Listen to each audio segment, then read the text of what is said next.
200 Comanche braves don't simply materialize at your homestead by mere chance or coincidence. They arrive seeking bloody vengeance, demanding righteous satisfaction, or preparing for devastating warfare. Thaddeus Bear Mallister was moments away from discovering their true and deadly purpose. However, this tale must begin where everything initially commenced and started. 24 hours previously, the absolutely merciless Texas sun was blazing down without any mercy whatsoever upon Bear's sprawling cattle ranch situated somewhere between the bustling town of Amarillo and the vast, endless emptiness of nowhere, when he initially observed and spotted the small, struggling silhouette stumbling desperately across his extensive territory and property. At 34 years of age, Bear had witnessed and experienced considerable hardship, trouble, and adversity during his many years spent managing and working cattle and livestock. Yet something significant regarding this particular morning carried a distinctly different quality and atmosphere, an ominous, foreboding sensation, even. He was working diligently to repair and fix a badly damaged fence post positioned near the flowing water source, when sudden movement seized and captured his immediate attention. A youngster, appearing to be no older than 8 or 9 years of age, was advancing and moving forward in unsteady, wavering, zigzagging patterns directly toward his creek and water supply. The child's garments and clothing were severely ripped and torn, traditional Native American attire and dress that had clearly and obviously experienced much better days and times. Even from his distant position and vantage point, Bear could easily observe and notice how severe starvation and hunger made each individual footstep a tremendous and overwhelming struggle for survival. The vast majority of cattle ranchers and livestock owners throughout these harsh and unforgiving regions would have immediately and without hesitation reached for their loaded firearms first and demanded detailed explanations and answers afterward. The complex relationship existing between white settlers and colonists and the local Comanche tribal communities and bands had remained extremely tense, strained, and volatile for numerous years and decades, with violent raids and brutal counter-raids keeping absolutely everyone constantly on high alert and perpetually vigilant. However, Bear had consistently and always been different from his neighboring ranchers and settlers, perhaps far too different for his own personal safety, security, and well-being.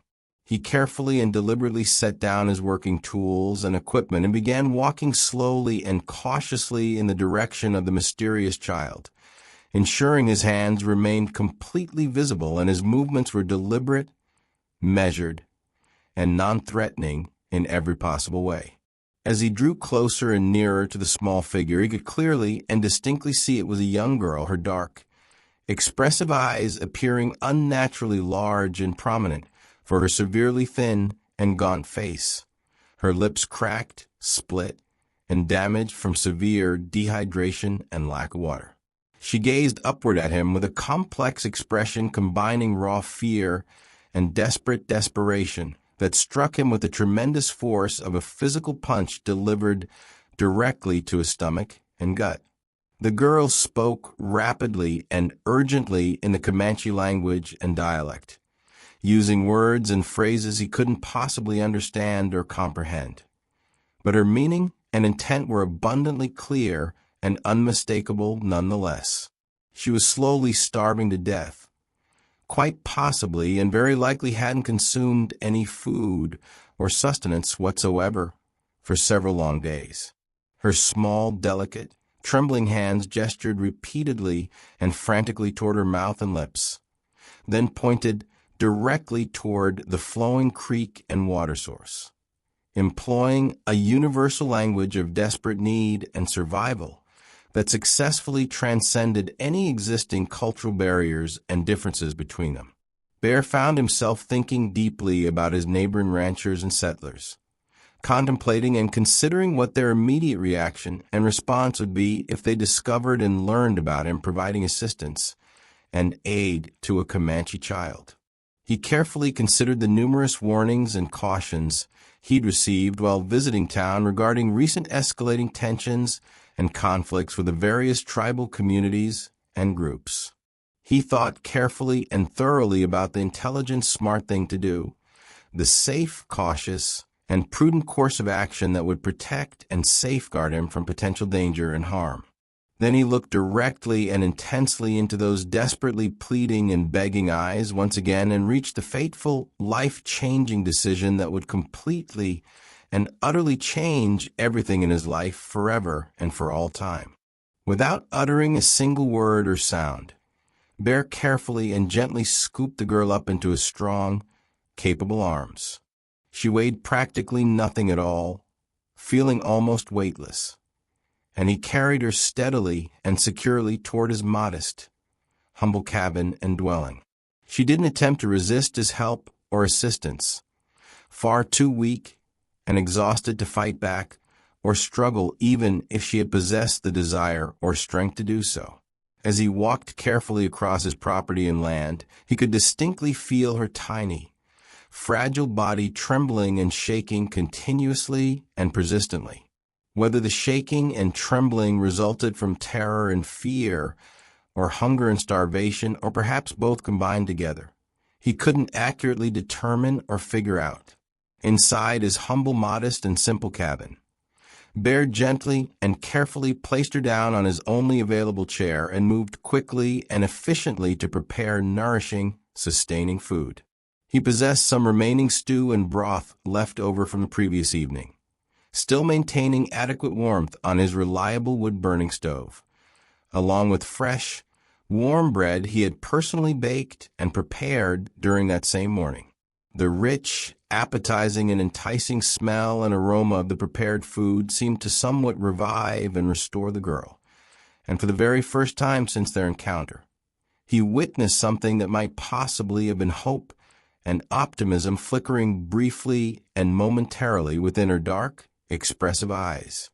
As he carefully and methodically ladled the warm, nourishing stew into a clean, available bowl, Bear suddenly caught sight of something specific that made his blood run completely cold throughout his entire body and being.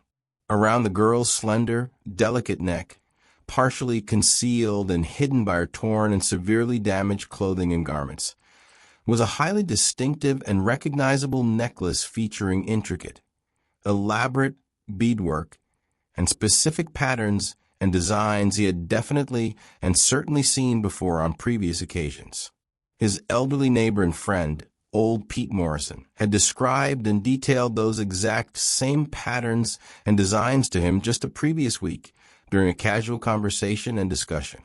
They represented and symbolized the ceremonial beads traditionally worn by the immediate family members and relatives of Chief White Bull, widely recognized and acknowledged as the most powerful, influential, and feared Comanche leader throughout the entire region and territory. Bear's hand froze completely motionless and still, halfway through the motion of handing her the bowl of warm, nourishing stew. If this particular girl was indeed who he now suspected and believed her to be, he wasn't simply providing assistance and aid to a hungry and desperate child in need. He was actually harboring, sheltering, and protecting the beloved, precious daughter of the man who could effortlessly and easily bring 200 fierce, skilled warriors down upon his head without even breaking a sweat or experiencing the slightest difficulty or challenge. However, it was far too late to alter, change, or modify his chosen course of action now.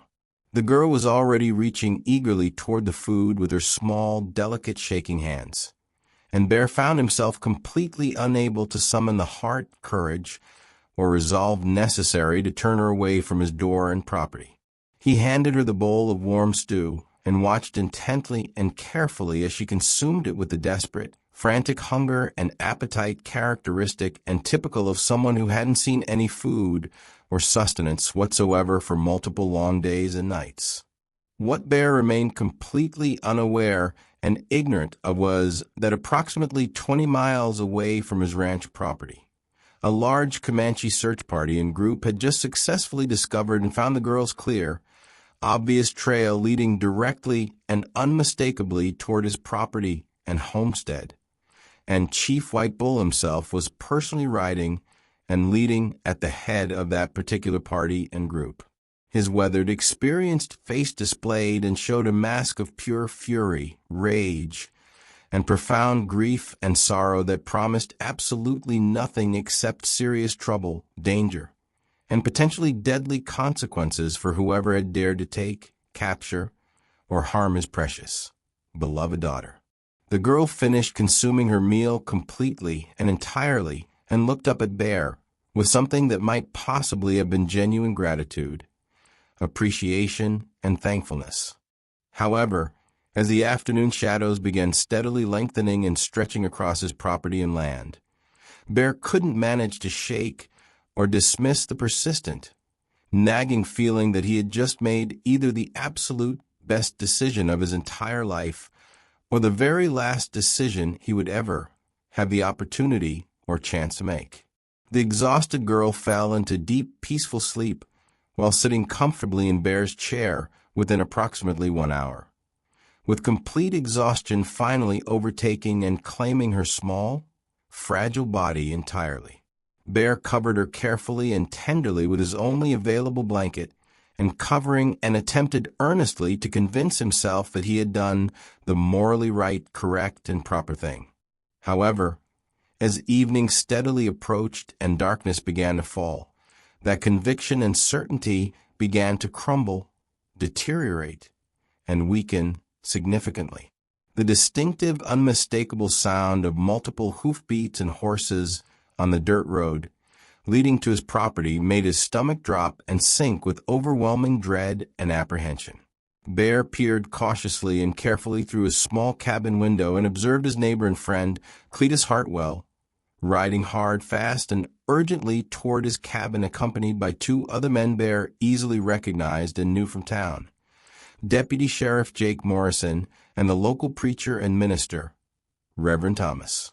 Bear stepped outside his cabin before they could dismount from their horses, desperately hoping to keep their voices lowered and quiet and avoid waking and disturbing the peacefully sleeping girl inside.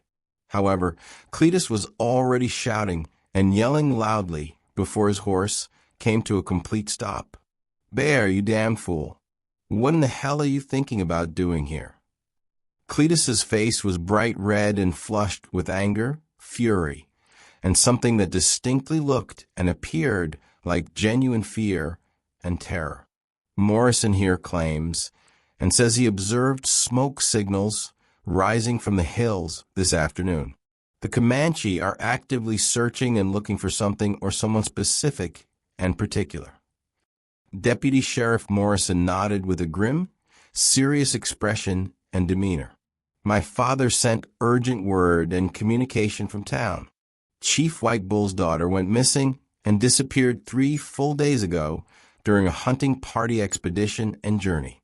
Word circulating and spreading is that she wandered off and became lost during a severe, violent storm."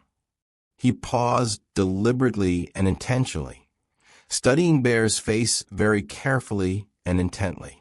"You wouldn't happen to possess any knowledge or information about a missing Comanche girl, would you?" Bear felt his throat become completely dry and parched. The intelligent, smart thing would be to lie convincingly and effectively, to send them away and attempt to figure this dangerous, precarious situation out on his own. However, these men had been his neighbors, friends, and acquaintances for many long years. Despite their various flaws, shortcomings, and imperfections, they were present out of genuine concern and worry for his welfare and safety. "She's inside my cabin," Bear said quietly and softly, half-starved and completely exhausted. "I couldn't simply leave her outside to die and perish." The silence and quiet that immediately followed was absolutely deafening and overwhelming. Reverend Thomas was the first person to speak and respond, his voice barely rising above a whisper. "Son, do you possess any idea whatsoever about what you've accomplished and done here? I helped and assisted a hungry child in desperate need. Bear replied firmly and resolutely. However, even as he spoke those words and statements, he could clearly hear how naive, foolish, and innocent they sounded. Cletus began pacing back and forth nervously and anxiously, running his hands repeatedly and continuously through his hair. They're going to think and believe you deliberately took and captured her. Hell, they probably already believe and suspect that. White Bull has been known to completely wipe out and destroy entire settlements and communities for significantly less than this offense and transgression. Deputy Sheriff Morrison was already backing and retreating toward his horse. I have to report and communicate this situation and incident, Bear. It's my official duty and responsibility, but I'll provide you with a head start and advantage. Get her back to her people before they discover and find you here. In the complete darkness and night? Bear asked desperately and frantically. She can barely walk or move at all. And how exactly am I supposed to approach a near a Comanche camp without getting shot completely full of arrows and killed? That's your problem and challenge to solve now, Morrison said, mounting his horse. I'm riding immediately to town to warn and alert everyone else. If White Bull decides to make an example of you, he might not stop at just your ranch alone. As the three men rode away into the growing darkness and night, Bear stood completely alone and isolated in the deepening shadows, listening to the girl's quiet, peaceful breathing from inside the cabin. He thought about saddling up his horse and trying to locate and find the Comanche camp, but he knew with absolute certainty it was suicide and death. He considered loading her into his wagon and trying to reach the nearest town, but that would only make the entire situation significantly worse and more dangerous. The harsh, brutal truth was there existed no good, favorable way out of this predicament and dilemma. Every available option and choice led to the same destination and outcome: a direct, inevitable confrontation with one of the most feared, respected war chiefs in all of Texas. As if his worried, anxious thoughts had somehow summoned and called him, a new, ominous sound drifted across the vast, endless plains. The distant, rhythmic beating of war drums steadily growing closer and louder with each passing minute. Bear's blood turned to ice and froze. They weren't waiting for morning light and dawn. The Comanche were coming tonight. Bear rushed back into the cabin quickly and urgently, his mind racing frantically and desperately. The war drums were becoming louder and more intense, and he could now make out individual beats and rhythms within the complex pattern. Slow, methodical, deliberate, and absolutely terrifying and frightening. This wasn't the chaotic noise and sound typically associated with a raiding party or group. This was something far more organized, systematic, and infinitely more dangerous than anything he had ever encountered or experienced before in his entire life.